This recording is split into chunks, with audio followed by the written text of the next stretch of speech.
Hi, and welcome along to AFTV. Listen, apologies if you was watching the earlier stream, but we are back and official here. Laurie, I'm doing fists now because I'm going to try and grab on my hand and do the little Tuchel shake, right, based off of yesterday's. You're stronger than I thought, so I think I'll leave that for now. But listen, we're going to be discussing a lot of things today. First of all, we're going to be discussing our performance on the weekend, which I thought was brilliant. Arsenal winning the game by 4 goals to 2 against Leicester City. We're also going to be talking about Runarsson, who's finally, well, I say finally left. He's left Arsenal on loan. Going to be discussing 30 years of the Premier League. Who was the best ever team in the Premier League? Also, Arsenal's new leadership group, because Mikel Arteta has put it out there as a new leadership group. And can Gabriel Jesus outscore Erling Haaland? I think he can, and I'm going to give you my reasons later on. Interesting. We're going to have a little debate over that. Point provoking. Point provoking. I want to get a poll going on it as well, right? So let's see. So first of all, let's start off with the game, Laurie. That was a very impressive performance by Arsenal. Oh, extremely. I was very impressed.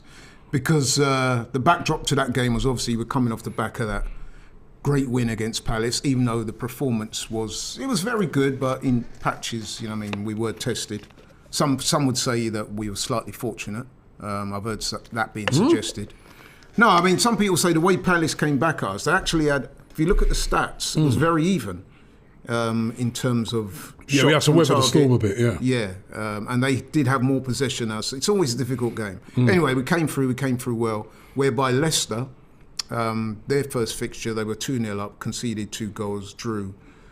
All is not well in their camp, I think. You can see by the way some of their players seem to have been unsettled by talk about some of their major players going elsewhere, and they hadn't brought anyone in. So anyway, the backdrop to that game was, although people expected us to win, I thought it might be quite a tough game. But to be fair to Arsenal, man, they were worthy winners. I don't think that 4-2 flattered us. No, it could have been more. And I thought, I think 2 goals kind of, in a little way, flattered Leicester. Yeah, they actually got a couple of goals, even though I thought Leicester started off first 15 minutes, but then Arsenal, they were electric after that. And one man, of course, was on fire in the game, and that was Gabriel Jesus. What a performance by him, and what a player we've got. And I was saying just before that moment when he took the ball, when the ball was hit long to him by Ramsdale, took it down on his chest, spun Johnny Evans and was in, didn't score the goal. That just showed me the type of player we've been missing, because last year I think Lacazette could have controlled it the same way, but he wouldn't have had that ability to spin, and he wouldn't have had that pace to get away from Johnny Evans. He would have held it up for hopefully someone else to come into the play. But this guy, he can create goals all by himself, and that is going to be a big asset for Arsenal. Absolutely. And it's funny you should talk about Jesus in them terms, because after the game, myself and a few other fans were talking about Jesus as a player. And people were comparing him to various different strikers. And I was sort of using the analogy that he reminds me in a way of the best parts of both Lacazette and Aubameyang. Lacazette insofar as he's got the work rate, and Aubameyang, he's got that little bit of skill, panache, and the finishing as well. So it's a great combination. I heard him being compared to Ian Wright. Yeah, so I can see that as well. Similar to sort of. Obviously, he's got a long way to go. He's got a long way to go. He's just started. But the early signs are that he's going to be a tremendous striker for Arsenal. And I would also add on top of that is that already his enthusiasm seems to be infectious. He's not the only one. There's a few other guys that have done that too, but his enthusiasm is infectious, and already I'm seeing like a talismanic type of aura around him. Well, actually, you say that, and I'll jump into the fact that the new leadership group has been put out there by Mikel Arteta. I think it's the Athletic that are reporting that the new leadership group is going to be Martin Odegaard. Of course, he's the captain of the club now. And then if he's not the captain, it will be either Granit Xhaka or Gabriel Jesus. So interestingly, Gabriel Jesus, you just said he's got that sort of aura. Yeah. That's been recognised already. I must say, I'm not surprised at Xhaka, because to be fair to Xhaka, after he lost the captaincy, he has got his head down and he's turned things around, not just with his performances, but with the fans as well now. There seems to be a real love loving going on with Xhaka at the moment, which is good to see, man. I've been one of those people.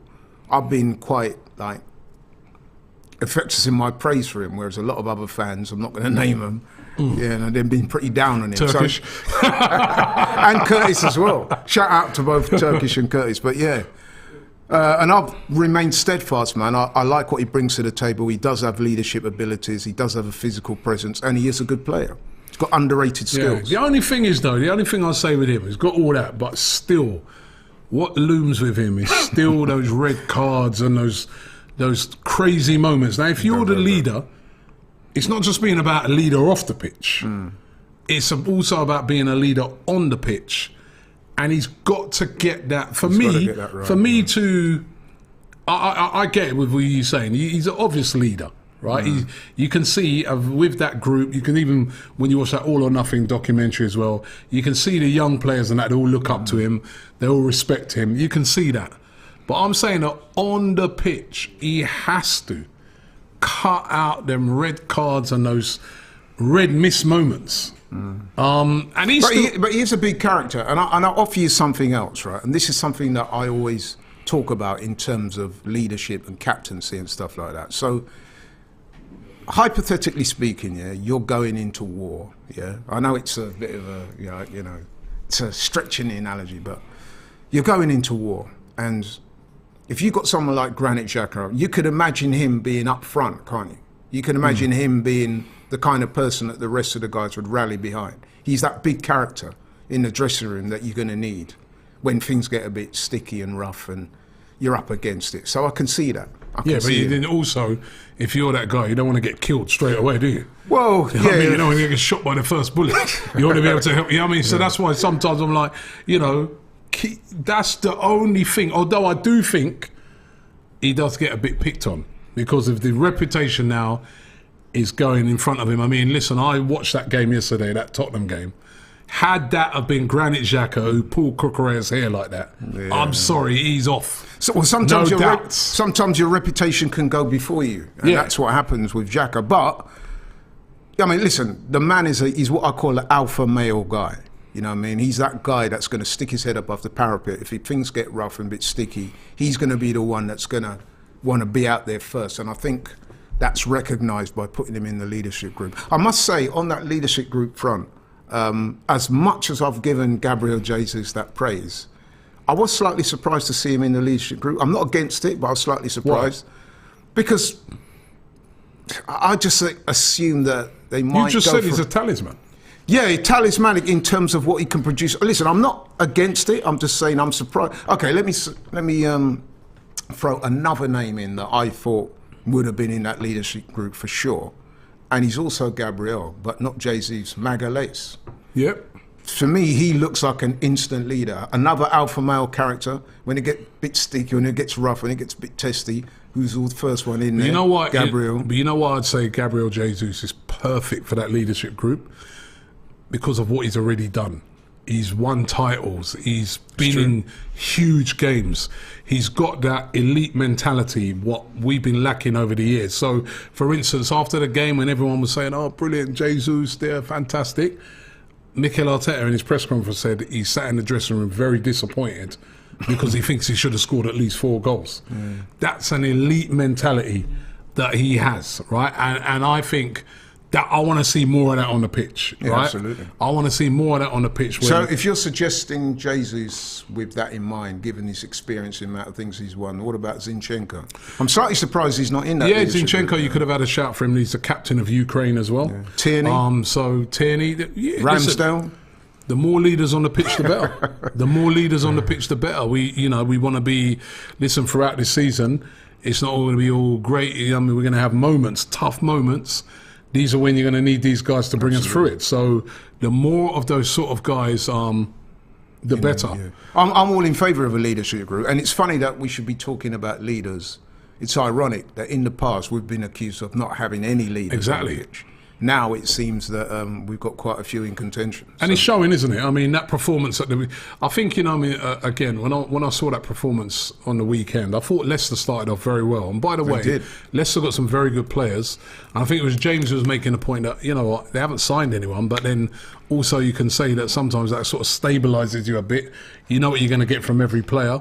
And they started well. They did kind of take it to us, but I thought Arsenal, they made the better start. They did make the better start, but then Arsenal got on top and they were excellent in that game.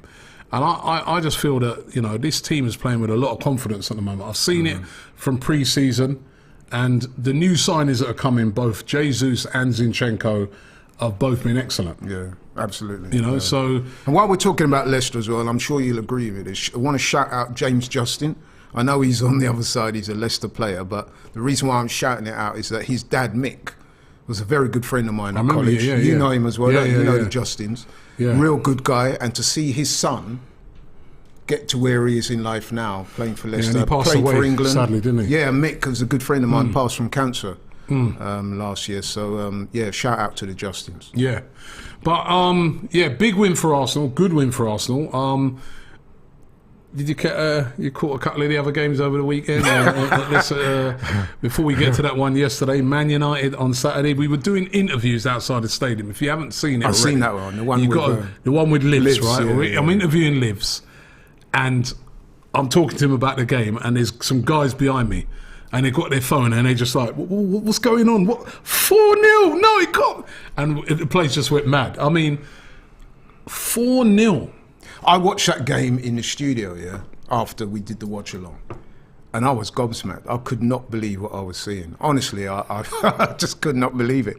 It was pure theatre. And shout out to the Premier League, man. I mean, our game, the Man United game, the game with Tottenham and Chelsea. This is what makes the Premier League so special. It's the gift that keeps giving, man. Ten Hag, he's learnt what the Premier League's all about. Oh, yeah, man. Yeah. I've been saying this, and I hope this is a baptism of fire for him. I hope I'm not dissing the Eredivisie too much, right? But I keep saying this is not AZ Alkmaars and far from it. Herenveens and these teams. These teams like Brentford, not only, first of all, you view Brentford as a smaller team, but they're fully internationals. Hey, listen, man. Throughout the team. Let's be honest, man. As much as we enjoyed United getting mollywopped on Saturday, but let's be honest, man.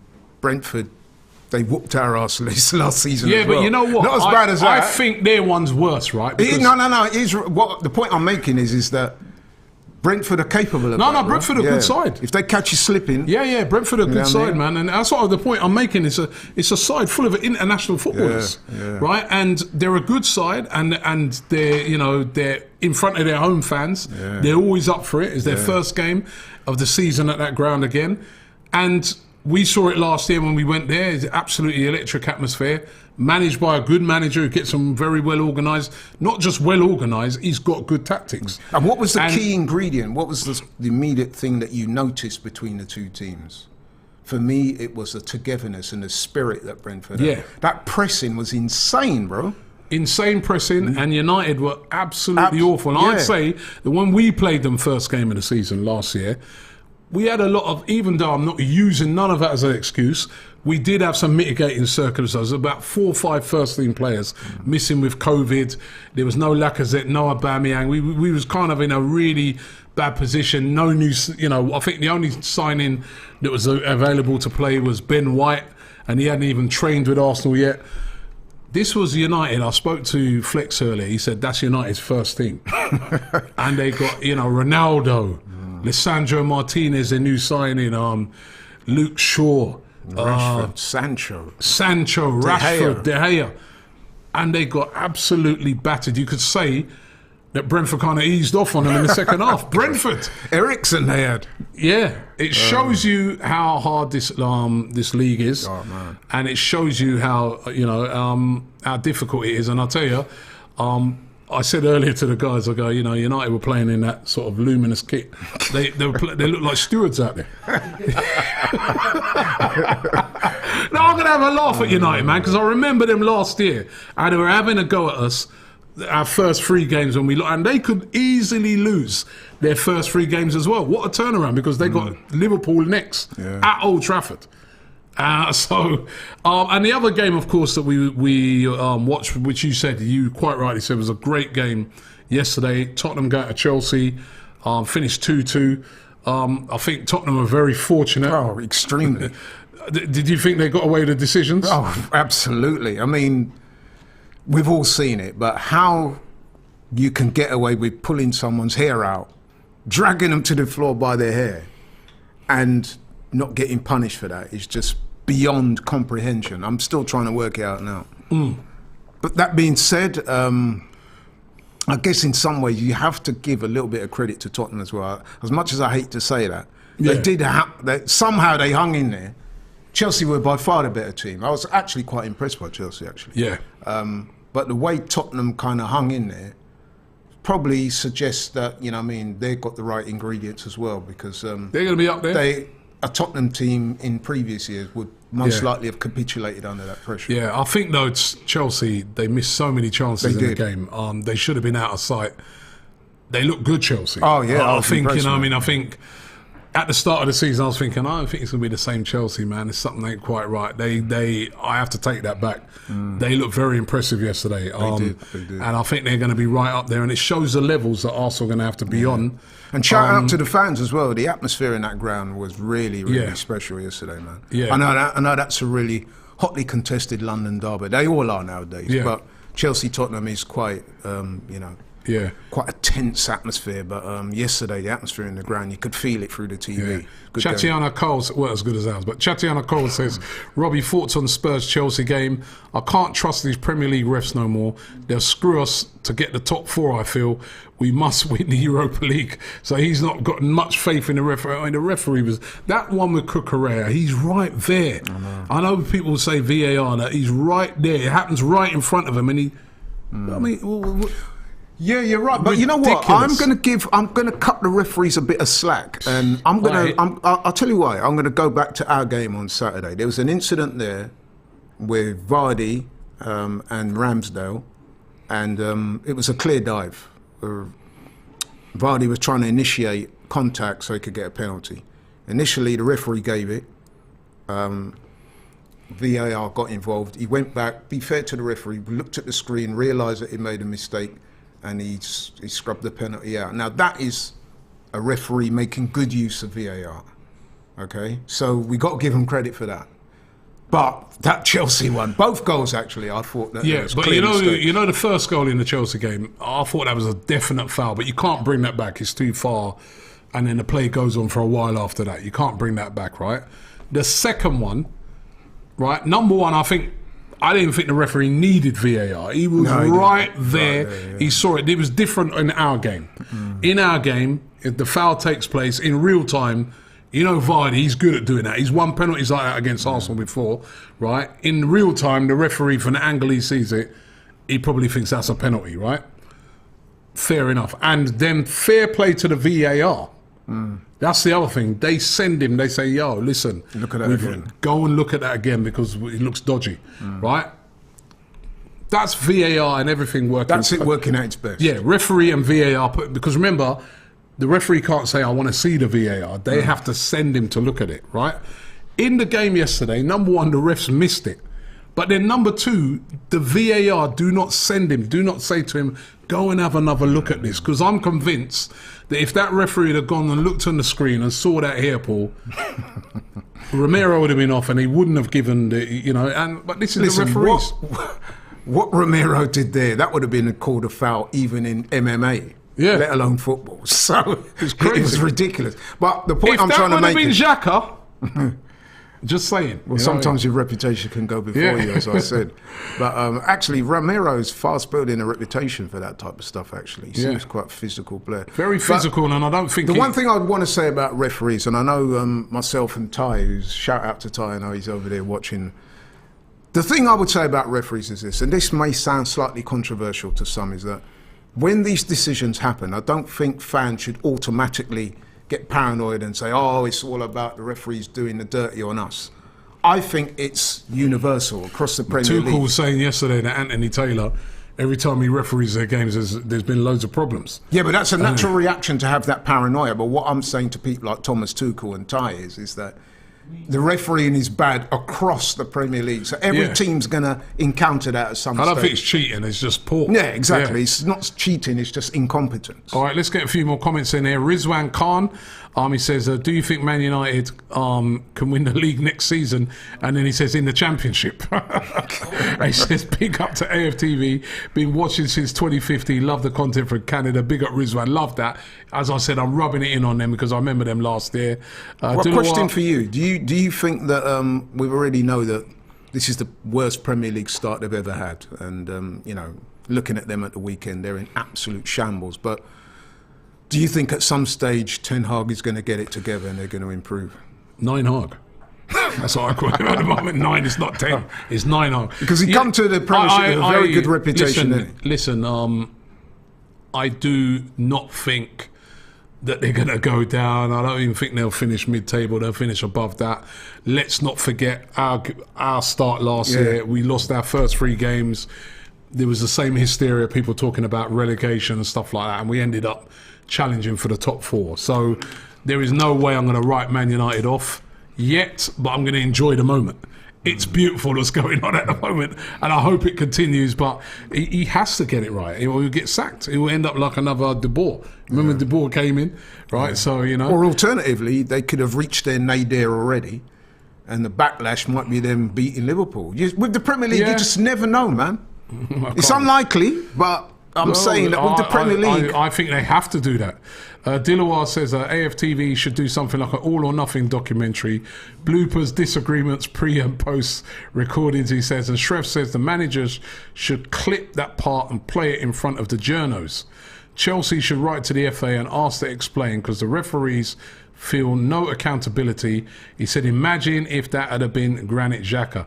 Exactly what I was saying. Bit of transfer news. Runarsson, Alex Runarsson, sort of backup goalkeeper, has left Arsenal to join Antalyaspor on loan for the season. He did well with that pronunciation, by the way. Yeah, he's left to join them for the season. Let's just say he's not had a great time at Arsenal. Came in. I remember the first couple of games I saw him, I was like, oh, Jesus, he looked a bit out of his depth. He's still got 2 years left on his contract. Listen, so, you know what I would say about that is I welcome him going out on loan. He needs the work. And what I would also say about Runarsson as well, I reckon there is a good keeper in there. His confidence has been dented by what's happened to him at Arsenal. But if he goes away, he's only young, develops his game, embraces the loan move. Who knows? He comes back a better player. And it's mutually beneficial. I don't think we'll see Runarsson in goal again for Arsenal, if I'm being honest. Well, you never know, I think it's just a loan move because they can't sell him at the moment, if I'm being honest. But it could open up there's been a lot of talk that Arsenal want to get rid of him, wanted to get rid of, obviously, Leno, all these. They've removed a lot of guys out over the past couple of weeks. And there was a lot of talk that they need to get these guys out first before they then go back in again in the transfer market to, do more business. So hopefully we can see some signings coming in. Paul Balogun said, Robbie, who's the worst goalkeeper in Arsenal ever? That's a very difficult thing to say because... Almunia always gets... I was still vexed with him. The Champions League final, man. He weren't reliable. But the worst ever? That's difficult to say. That's a bit of an unfair question, actually. Carl James says, Man United finished second under Ollie. Can Arsenal achieve that? Well, no, because we ain't got Ollie. One thing I would say about Runarsson as well is that if you remember, when Ramsdale joined, there was a lot of negative comments about him, remember? Yeah. And he turned it around very quickly, so... Yeah, but he was better than you could see. But what I'm saying is sometimes things don't always go well straight away. So Runarsson going out on loan is probably a good look for him. Maybe you could replace De Gea at United. I don't know. I know I'm going hard. Listen, I've heard a few people make a few adverse comments against what's his name? Matt Turner? Matt Turner. Calling him Tina Turner and all that type of stuff. So listen, man. Yeah, but the guy's not even had a chance. I know, this is what I'm saying. So, we'll see. Black Kid said, I hope that Jesus gets the golden boot. He may not be the best player in the Premier League, but the way he fits into Arsenal, he will score a bag of goals and assists. Taking me on to what I've said, right? And we've got a poll going on it. I think 66% of people at the moment are saying yes. can Jesus outscore Erling Haaland? Right? I know it's going to sound like I'm getting carried away. And I'm not saying he's definitely going to outscore him. I'll be an idiot if I said that. But can he outscore him? I think definitely he can. At Arsenal, he's going to be the main guy. I know you're looking at it, you're closing your eyes on that, but... No, Arsenal, I'm just processing what you're saying because... All right, let me give you my reasons why, right? At Arsenal, he's going to be the main guy. He's going to be numero uno. He will start, right? And everything's going to be kind of built around him. The attack. Good point. Right? It's going to be built around Jesus. So I think he'll get a lot of goals. We've already seen in pre-season, he's been electric. In the Emirates Cup, just before this game, he scored a hat-trick. He scored in all the other games in pre-season, so he's carrying the form into the season. And I think if he stays injury-free, I can see him scoring 20-plus goals in the Premier League. Haaland as well will score. Obviously, listen, Haaland is an amazing player, one of the best young attacking players in the world of football right now. It's between him and Mbappe, really, right? So let's be honest. I think, though, the reason why I think Jesus could outscore him is because Haaland's going to have to fit into a system at Manchester City where it's not all about Haaland. So you saw at the weekend, they won 4-0, but he didn't score. And I remember in that game, which was really interesting, there was one time when Foden went through, could have cut it back for Haaland, but he went himself. It's a team. I thought Haaland showed tremendous restraint. He was very angry about it. He was, but to be fair, I think if that's Arsenal, it's cut back for Jesus to score because I think he's the main man. I think at City they've got so many ballers that Haaland's kind of is the main man, but it doesn't all have to go through him. And Pep is that sort of guy that and the goals will be scored all around the pitch. So that's the reason why I'm saying it could happen. Right, my opinion on that is, number one, I hope you're right. But number two, respectfully, I would disagree. And the reason why I would disagree is that although I do take on board your points, but I do think that over the course of the season, City will tailor their game towards Haaland because it's such a monumental signing for them. It does change. It's going to change the dynamic in the way they play a bit. And the fact that with Haaland, if you look at his physical attributes and what he brings, if you had to design a sort of prototype striker for the Premier League, you're pretty much looking at someone like Haaland, isn't it? With his size, his pace, his power, his ability, his aerial threat. And added to that, it would appear, judging from that first game, that Haaland is going to take penalties for City. If not every penalty, then he's one of the penalty I reckon takers. Jesus will take penalties for Arsenal. Okay. Well, we don't know that yet, do we? I've not seen him take a penalty yet. But, with Haaland, we've already seen him take a penalty and score. Now, if that is to be the case throughout the season, listen, City going to create so many chances that you'd have to say that somebody of Haaland's ability is going to get a high conversion rate of those chances. So on that alone, I would say I would go for Haaland over Jesus in that regard. However, if Jesus, that is, gets 20 plus, listen, man, that's a great return. And it probably means we'll be doing really well. Okay, well, listen, keep voting in that poll. Also, don't forget to like this video, right? We want more likes on this video as well. And keep those comments coming in. Love it. This is causing a big debate here. Really Legit says Haaland had 8 touches yesterday. He's going to have off days at City because the style doesn't fit him. Zach Whitnam says, I don't know if he'll beat Haaland, but 100% he can. It's a good argument. Sundar says it's the system, Robbie. Arsenal attacking play is tailored to Gabriel Jesus. He's got a fair chance of the Golden Boot this season. Jesus will get the Golden Boot, says Tanny Boy. Saka will take the penalty, says Brighton. Brighton Maniacs. But I feel that Saka's taking them now, but I do feel that the penalties will be taken by Jesus. Tasha says Haaland grabbed the ball, even Nunes might outscore him. He grabbed the ball for that penalty the other day, didn't he? Haaland. But it didn't seem to be any dissent amongst the City players when he did that.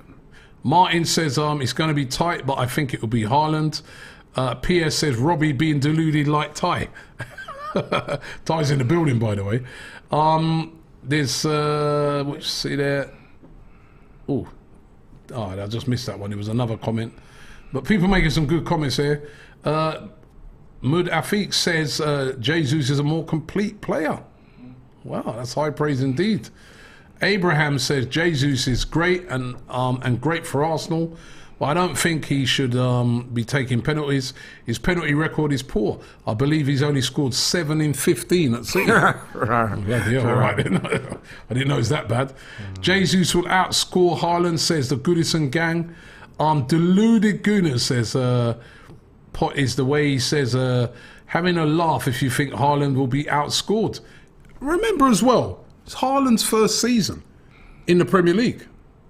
He's got a lot of places, even though he's a great player, even though he's in a great team, he's going to have a lot of different places to get used to.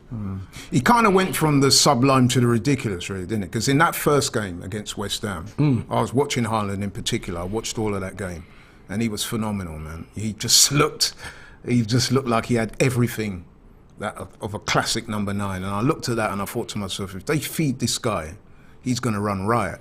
And then off the back of that, you get to the Bournemouth game, I'm thinking, yeah, he's probably going to get a hat-trick. Like you said, City scored 4 and he doesn't get any of them. And that's what City do, innit? City are notorious for, as a team, that share the goals all around the team. But I would imagine that he probably had a few words with Foden in the dressing room and said, yo, next time, man, you make sure you square that ball. Because he should have squared it. Yeah, but Foden might say, well, you can get lost, mate. I'm scoring I don't think I'm going to build my count up as well, because I score a lot of goals too. I don't think he would be saying get lost. Have you seen the size of Haaland? I don't think he'd be saying that, bro. Javier says Jesus to outscore Haaland this year, but maybe Haaland will explode after he settles in. Lucky D says Jesus will get injured because that's our luck. No. Don't bring that. Don't talk that into him. We need, MP says we need more than just Jesus' goals. Martinelli needs to get more goals. So does Saka, if we're to mount a decent challenge. Well, hold on. Martinelli, 2 in 2. Yeah. And he's got off to a great start. And to be fair, Martinelli in the past, that has been the one criticism that people have had of him. We know about his running. We know about his energy, his drive, his enthusiasm. But some people says he needs to be a little bit more potent in front of goal. Well, 2 games, 2 goals. He's doing well so far. Brian Gacy says top goal scorer is a stretch, I think. He goes, well, you got Salah, Kane, Haaland, Nunes, Son. He goes, 3 of them real recognised scorers. These guys ain't bums.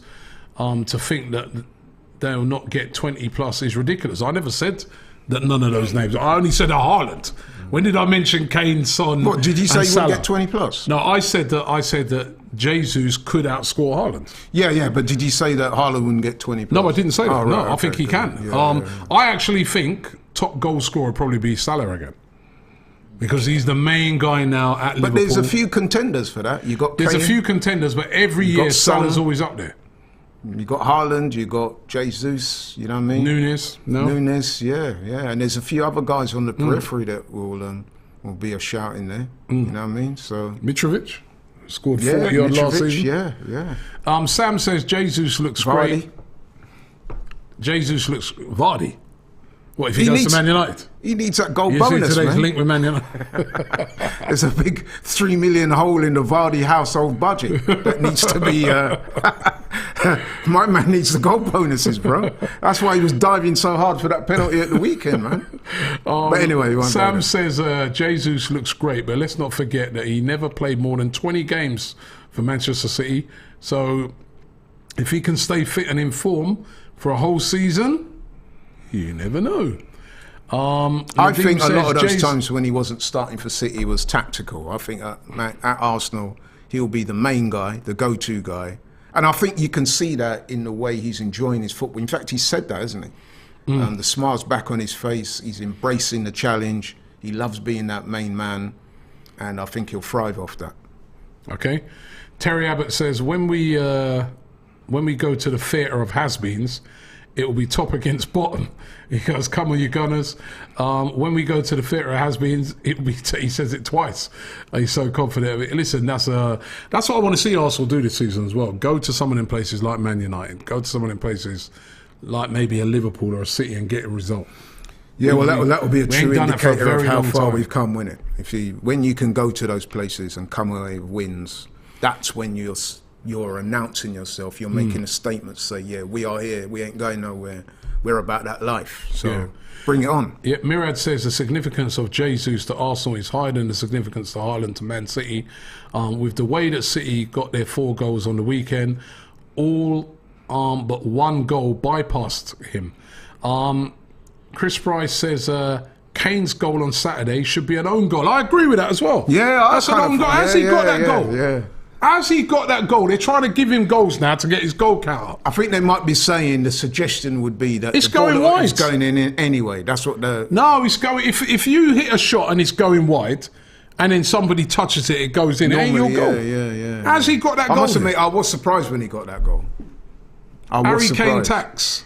I'm telling you, man. How'd he get that goal? It's not on target. Greener Light, says, I'm an Arsenal fan, but Haaland will score more than Jesus because Haaland is more surrounded by quality, but I wish Jesus can outscore him. Meta B says, Jesus 22 goals, Martinelli 15, Saka 11. That'd be great. Kevin says, as much as... Oh, sorry, I did that one already.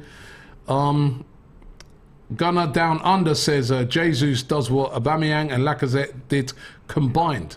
You said that earlier. Drops deep in as a pivot, then flies back into the danger zone to get onto the end of things.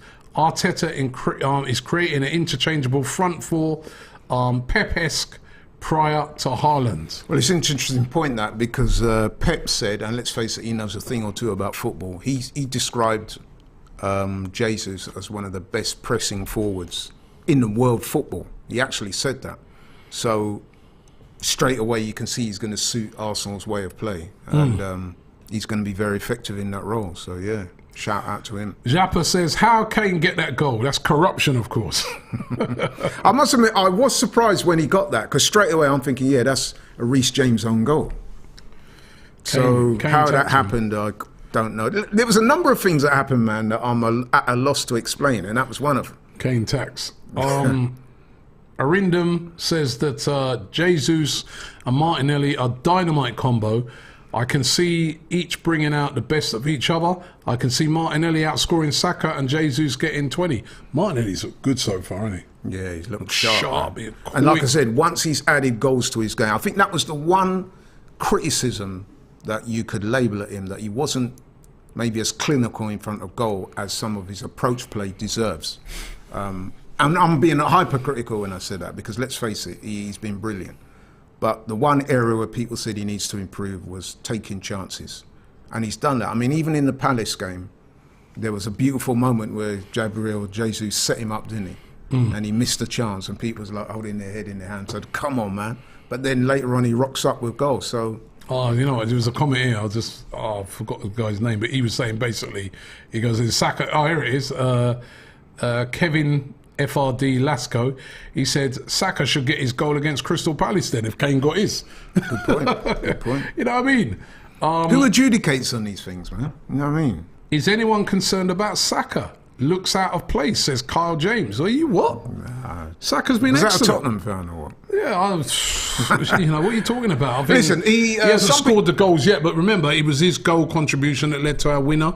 You know, I thought against Crystal Palace, again, he had a quietish game on Saturday, but he still caused problems. He still had that shot that led to a goal. He's quality. It's far too early to be concerned, just because he's not, you know what I mean, having the greatest of games so far. But he's, like you said, he's still affecting the game. He's still looking good. He's still a major component in our attacking play. So give him time, man. He will come good. Luke Tibbs says Tavares and Balogun scored again. I don't know if you saw that. Tavares 2-2 for him now. Yeah, 2-2. Scored in their 1-1 draw yesterday. I'm not going to blow my own trumpet, right? But I was one of the few Arsenal fans, one of the few that was against him going out on loan. I think he's good enough. No, I think the loan's perfect for him. No, I disagree. Why? Because I think he's got the attributes that will make him an excellent player. How many games will he play? I think if we show faith in the guy, he's perfect for us. No, but I think we are showing faith in him. Well, don't know. You're sending him out on loan. No, but so how much faith are you showing in him? No, because you could say you're basically saying that he's not good enough. Well, you would have said that about Saliba, wouldn't you? Yeah, but I didn't agree with what happened with Saliba but either. it's worked perfectly now, isn't it? No, it hasn't. He should have been back earlier. But how do you know? I would argue that had Saliba come back, let the people out there tell us what you think. Maybe if Saliba is with us last year, we would have qualified for that Champions League. How do you not know? How do you not know? What I do know is that now the manager's brought him back now, it looks like it's perfect timing. Looks like, yeah. Even Saliba said himself, if you listen to Saliba's own words, he said, I'm glad that I had that last year because I needed to play week in, week out. Yeah, he needed to play, but he could have played for us. Yeah, but he wouldn't have played week in, week out for us. Yeah, but he should have. Because I would argue that he's better than the likes of Rob Holding. So he would have played for us. Rob Holding didn't play every week. It was Ben White playing every week in that position. He wouldn't have played every week. I would argue that he's as good, if not better, than Ben White already. You may think that now, but no disrespect to Ben White. But would he have started last season every week in, week out? I don't think he would have done. He's gone away. He's gone to Marseille. He's starting week in, week out. He's got himself into the French national team. He won Young Player of the Year, and now he's ready. He said it himself. Nuno Tavares would not have started if he'd have started. He's not going to start in front of Zinchenko. He's not going to start in front of a fit Kieran Tierney. But they've kept faith in him, and you know why that is? Because they sent him out on loan, but Marseille wanted into the contract an option to buy at the end of the loan move, and Arsenal said no. That shows me that they're keeping faith in him. They said, all we want him to do is go out on a 1-year loan deal, and that's it. So there's no option to buy. So that means at the end of that, they'll assess it again and they'll bring him back. So listen, some of these loan moves have worked brilliantly for Arsenal. Emile Smith-Rowe went out on loan to Huddersfield. I remember watching in the All or Nothing documentary where Mikel Arteta said to Emile Smith-Rowe, I'm not even gonna follow you every week. I just want to hear about you, and he did. So loan moves sometimes are very important. And Balogun scored 2 in 2 now, and so as Tavares. Had they have stayed at Arsenal, probably neither of them would have got even a minute in those 2 games. I think that's more applicable to Balogun, but I still say for me, I know you disagree. How would he have started? I think he's good enough to get a lot of games for us. So who would you start him for? It doesn't matter if he starts. No, he's starting. I'm not saying he has to start. I'm saying there's enough games for him to get regular game time at Arsenal. No, but send him on. You've got 2 left backs there at the moment. You've got Zinchenko, you've got Tierney. He ain't going to get hardly any games, maybe some Europa League games. The competition for places is such he might get some EFL Cup games, right? Send him out on loan to Marseille. Let the man play week in, week out, come back ready for Arsenal. How about keeping hold of him, develop him as a player, and you've got the finished product as and when you need it? That's why we've sent him out on loan. No, you're not understanding what I'm saying. I'm saying if you keep him within the squad, you can make use of him at any time. He will get opportunities to play. Okay. Listen, what do people out there think? I'm saying we should have kept him. All right. What do you guys think out there? I'll rattle through some of these super chats. Marzi says, opinions on Amari Hutchinson. That was a shame to lose him. Jack Davis says, actually somewhat happy to see Saka do less. Everything was on his shoulders last season, but now the workload has been spread out. I agree with you. Great point. Paul Shearing says, if Jesus stays fit, he's going to score 20-plus league goals. Saliba loans worked out very well. Yeah, listen, of course it has. But what I'm saying is... and Saliba extensions, that's a priority. I agree with that as well. All right, let me qualify what I'm saying. I'm saying that Saliba, for me, is... You've seen how good he is, bro. And this is not an overnight thing. He's had that talent. You know what I mean? He's had that talent for a long time. Because I've been hearing about this guy from time. You heard about him. Right? All right. And listen, people who know a lot about football, been singing this guy's praise, calling him the new Varane, blah, blah, blah, blah, blah. He would have been good enough for us last season. I have absolutely no doubt. All right, Gunnar Vettel says, I think we needed Saliba last season. Would probably have got top 4 with White at right back compared to Cedric. I agree with Laurie. He says, love the show. Francisco says, I'm surprised so far, All or Nothing documentary, the AFTV has not been featured yet. Right. We're disruptors in the game, man. It's about Arsenal. It's not about us. Yeah, exactly. Let's see what other people are saying. Tavares, False Manager says Tavares would be 3rd choice left back, playing 10 games max. At Marseille, he'll play 40-plus games. Well, listen, he's our player, man. At the end of the day, I think that we should have kept him, nurtured him. I see in that guy. I've been saying it. We have kept him. Hang on. I'm not saying that he would start every game. Of course I'm not. I'm saying that the guy, his physical attributes, what he has, to me, he's got next level athleticism, and I think at some point in the season we're going to need him. To send him out on loan, I think was a bit premature. Outage says, I think it was a great move for him, gives him a chance to play every week and to follow in the steps that Saliba walked in. Depends how you look at it, glass half full or half empty. I say we should have kept him. This is a really funny comment. Oh man, let me get that comment back. It was really funny. I'll find it in a minute. But Leachley says Tavares comes back next season improved. If Tierney hasn't proved his fitness this season, through the season, then come next summer he's sold or loaned out, and we have Tavares to compete with Zinchenko. Oh man, there was this really funny comment about it. Just this, when loads and loads of comments are coming in, it just disappeared.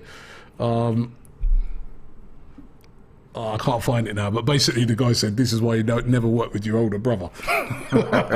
No, listen, man. Me and you, we're always like we're always arguing, man. We disagree on a lot of things. It's all good though. It's all and good. Aiken says Tavares is too raw for us to keep him in the squad. He's a raw diamond. Chris, need to polish it. Chris Fraser says, honestly, Nuno needs to play as a winger, not a fullback. I think that's a great shout as well, by the way. He's a great attacker. The man is not a defender. I think he might end up as a left winger, you know that? Could well be. But what I'm saying is, if you look at Nuno's attributes, he has next level athleticism. He also has a great degree of skill. The one area where he needs to improve is his decision making and his game management. That comes with playing and coaching. And I'm sure he could get that at Arsenal. He doesn't need to go Marseille. RL says, I think your brother Laurie forgets, Robbie, that Saliba had a very hard time in his family. He needed stability, and he also needed another year learning English as well as game time. I'm not sure if I agree with that. He could learn English here, and we could support him through his problems here as well. Arsenal's a big club. I'm sure they could have managed that situation, so I'm not sure if I agree with that. I see where he's going with it, but I'm not sure if I agree. Okay. I don't know if you realise that today is actually the 30th anniversary. Yeah, I do. Yeah, of the Premier League. Yeah. The Premier League's been great for English football. You spoke about it earlier about the game yesterday, our game at the weekend, the Man United game as well. It's the envy of the world, man. Yeah, I do a lot of travelling, not as much as you, but everywhere I go, and I'm sure you get this as well, people always want to talk to you about the Premier League, Arsenal, Man United, Liverpool, Chelsea, the list goes on. We've got a great product here, man, and it's a privilege to watch it every week. All right, think about this. Who's been the greatest ever team in the Premier League? Be unbiased about this, right? Want to hear from you guys out there as well. Whilst you're thinking about that, a couple more super chats here. Paul Surin says, I agree with Robbie. Balogun will benefit from playing week in, week out. Gives him confidence in a similar fashion to Saliba has got his confidence. And Rizwan Khan says, Saliba loan was perfect. Imagine last year he scored that own goal. He would have, the fans would have crucified him. He needed confidence in his game. Arteta knows best. You know what I would say about that very quickly? The Balogun loan move, I've got no issue with that. Nuno, we should have kept him. Saliba, we should have kept him. And I stand by that. Okay. Greatest ever team to play in the Premier League? Listen, I've given this a lot of thought, and there's two teams that immediately come to mind. Got to say the Invincibles, 2003-04. Go through the whole season without losing a game. That is a phenomenal achievement, and one that very likely to stay like that for some time. Alternatively, you could look at the United team, 1999, not only win the Premier League in fine style, they went on to win the treble. At a risk of sounding slightly treacherous, I'm going to have to go with the United, man. You know what I mean? 1999, is it 1998, 99? 99 anyway. Slightly over Arsenal, but Two great teams. Because I just think that what they achieved that year is something No, but hold on, wait a minute. And I didn't ask you about other competitions. I said the greatest ever Premier League team. Yeah, but don't you think that what they done impacts what they did as well in the Premier League? Well, I'm just, to win 3 major competitions in one season. You've seen Man City. The FA Cup's not the Premier League, is it? No, but what I'm saying is the fact that they participated in those other competitions and won them, and won the Premier League, is absolutely phenomenal achievement. Josh says you're a disgrace. Well, if you want to call me a disgrace for speaking my truth, then that's something I'm going to have to take on the chin. Patrick here says Chelsea 0405. Fernando says Man United 08. Listen, there's someone in the room. If you could just for just a couple of minutes for an unbiased opinion, vacate that chair. We're going to bring in Ty. Ty's in the building, right? Whenever you need an unbiased opinion, call for Ty. Ty, come in and just sit in that chair for a second. Don't go too far, Laurie. I'm going to bring you back in, right? Thank you very much. All right, Robbie. Right. First of all, before Man United 08. Man United who?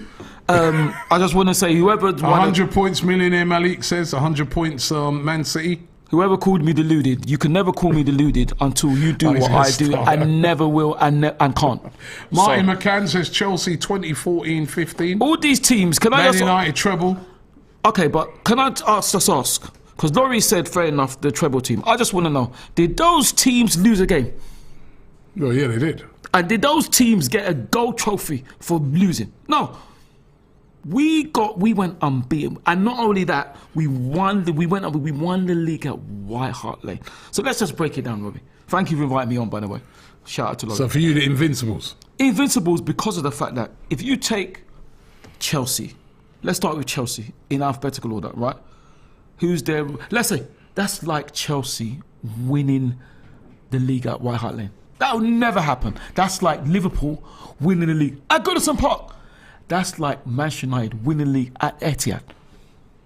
And that's like Tottenham winning the league at Emirates, which will never ever Talking happen. about the Etihad, the formidable Centurion says no team won 32 games out of 38, like the Centurions. Okay, but did the Centurions get beaten? They did. So that's where all the arguments fall down, because of the fact that they didn't go unbeaten. It's an incredible record. And I say and always will, only Preston North End went unbeaten, and that was in 19. Sorry, I'm 100 years too fast. 1888, when they played 22 games. So to go unbeaten, to go to Anfield, to go to Mold Trafford, to go to something lane, to go to and not lose, it's just unbelievable. So Invincibles for you? Invincibles for me, absolutely. So what do you make of what Laurie's saying? I can hear what Laurie's saying. I can hear all these things. I'm going to try to be as honest as I can. I can hear what other fans of other teams are saying, but... Daniel DaCosta says if a team was to draw 38 games, would they get a gold trophy? Of course they would. They'll get a gold trophy and get relegated. Come on, let's be sensible. If you draw 38 games, you're not going to win a league, are you? So that doesn't mean anything. We won the league, and also there's also the fact. I'm surprised that Laurie didn't even go into it, but then I suppose Laurie's good. So the fact that we drew 12 games, and people will say that about because when we won the league, when we scored a second goal against at White Hart Lane, we just rested for the rest of the season. So to still go unbeaten when we was playing about, let's say we was playing in third gear, really. You know, TM101 says tie for Prime Minister. Forget that trust woman. You know what I mean? Thank you. I don't know about that. MM says I agree. The 1998-99 treble winning team was incredible, and the Arsenal Invincibles, both of them were very good teams. But for me, all right, Titan, go now. See you later. Thank you. Bring Laurie back in. Right, see ya. You know he's going to go with the Invincibles. I had to bring him in for that. But for me, I'm agreeing with Ty right now, right? The reason why I'm agreeing with Ty, and you can make an argument for that Chelsea team under Mourinho, you can make an argument for the Man United team, you can make an argument, of course, for Man City, the Centurions team, you could maybe even make an argument for that Liverpool team as well, don't you? But at the end of the day, there's one significant thing that separates the Invincibles apart from every other team, right? Is that they went a whole season without losing a game. If I remember rightly, hold on a minute. The season before, they only lost one game. Remember that? Yeah, we went. Yeah. No, listen, what you're saying there is facts. Unbeaten away from home as well. And I remember Arsene Wenger said, you know what, I feel that this season we can go the whole season unbeaten, and they all laughed at him and ridiculed him, and he did it. And for me, the treble thing, when a lot of people say the treble thing, if you're talking about the greatest team of all time in the Premier League era, right, you'd have to go with that United team because they won the treble. But I'm asking the question because we're celebrating the 30th anniversary of the Premier League. So the FA Cup and other cups don't have. I'm not asking who was the best double winner or treble winner. I'm asking who's the best Premier League team. And the fact that nobody's been able to do that, and we've had some great teams with some great managers, and they still can't do it. I remember when Liverpool were going unbeaten, they lost to Watford. When the pressure hit them, and it was like, right, look, you're getting close to doing this now. They lost to Watford. Yeah, I remember. Man City lost to teams that you expected.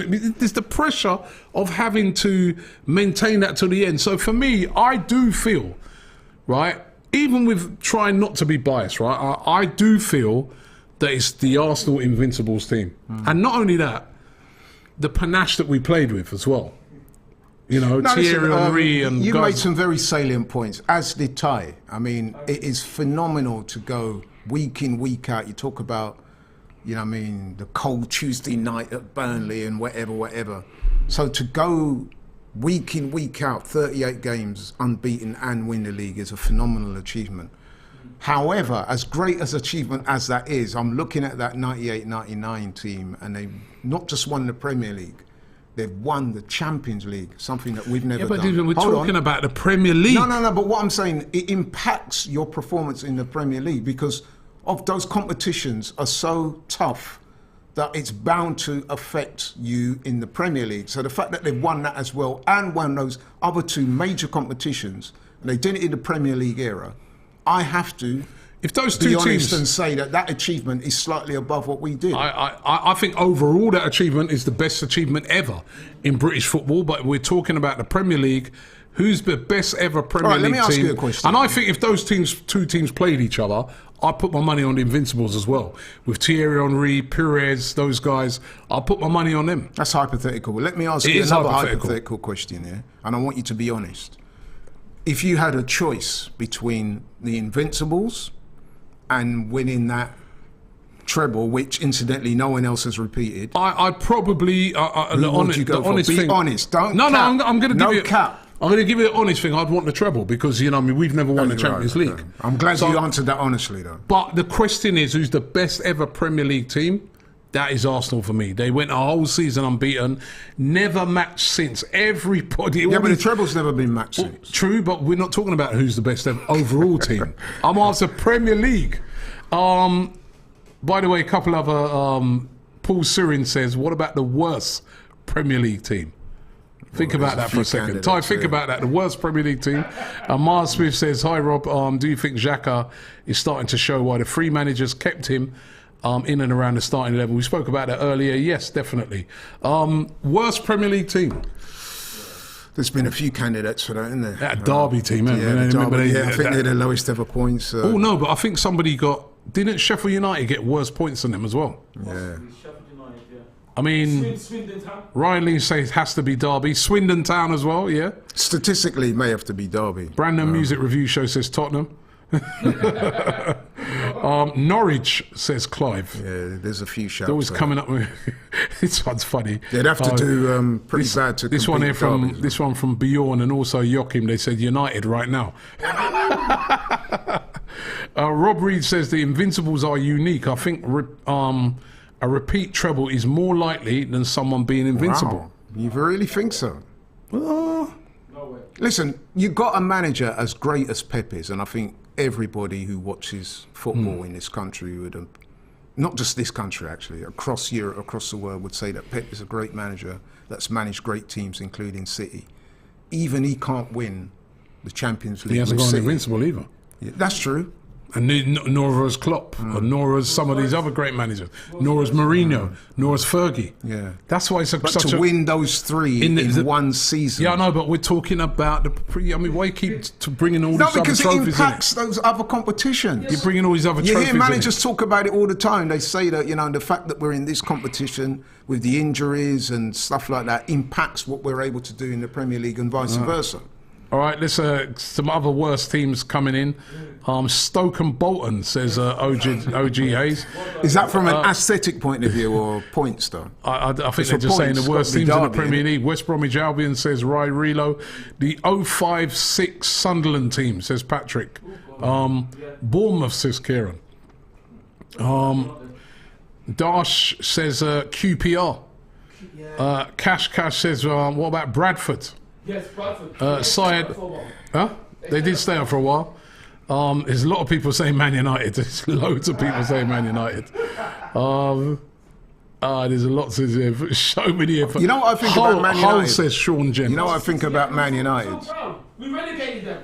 You know what I think about Man United? And again, this might be an unpopular opinion amongst some Arsenal fans. I'm saying enjoy it while it lasts, because I do believe that at some point they're going to turn it around. Of course they will, because it's too big a club for them to be permanently. No, but if you look at the players they've got as well, man, they've got some phenomenal talent there. Can't have your fair, but at the moment, you have to be key sweat, make it last forever.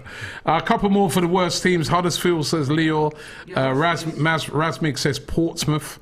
Jan says Blackpool. So there were some pretty bad ones. Leeds spending big, then getting relegated, said Big GZ. That's a great shout.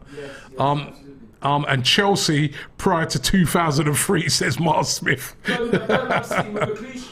Yeah, Birmingham City with McLeish. That's a good shout, Ty. Listen, we've come to the end of the show today. We've just gone over an hour. Laurie, you've been brilliant. Thank you very much, man. You know, get the Tuchel shake going in there. Big up to Ty. I loved your little cameo there for the Invincibles. Like I said, if you want an unbiased opinion, Ty is your man. But just to round it off, just to give you the overall news, Runarsson has joined Antalyaspor in Turkey, so he's gone out on a season-long loan. Can Jesus outscore Wish him all the best, brother. Haaland? 67% of you said yes. How many? 67%. Wow. He's going to be a bit biased there, isn't it? Arsenal's new leadership group is Martin Odegaard, the captain. Second in command, Granit Xhaka. Third in command, Gabriel Jesus. I would have gone for the other Gabriel. What do the people out there think? Well, I didn't see anyone really agreeing with you. No? Right? No. Gabriel Magalhaes looks like a natural leader to me, but then, it's all perception, isn't it? Yeah. No, not many people. As a matter of fact, nobody was agreeing with you anything throughout the show. I'm only joking. No, listen, in fact, it's been a brilliant show. We'll be back tomorrow evening as well. I think Turkish is in the building tomorrow. So make sure you check that out. Also, don't forget, I'll be back in the morning with another Transfer Daily, keeping you up to date with the players we linked with a summer transfer move to Arsenal. And don't forget to check out the Bias Premier League show that was out earlier with me and Ty. We were having a laugh at Man United today. I just want to slip a bit promo in here. The Talk is Cheap show on the Tuesdays, featuring myself and Curtis Big C. Shout out. Make sure you watch out. We've got a great show lined up for you tomorrow. I think you'll find it entertaining. Brilliant. All right, thanks, guys. Make sure you have yourself a great evening. I'm looking forward to the game. If you want to get over onto DR Sports later, I'm hosting a watch-along in the Liverpool-Palace game. Come on, Palace. All right? So we'll see you over there. But thanks for watching. Don't forget to subscribe here to AFTV, and we'll see you tomorrow.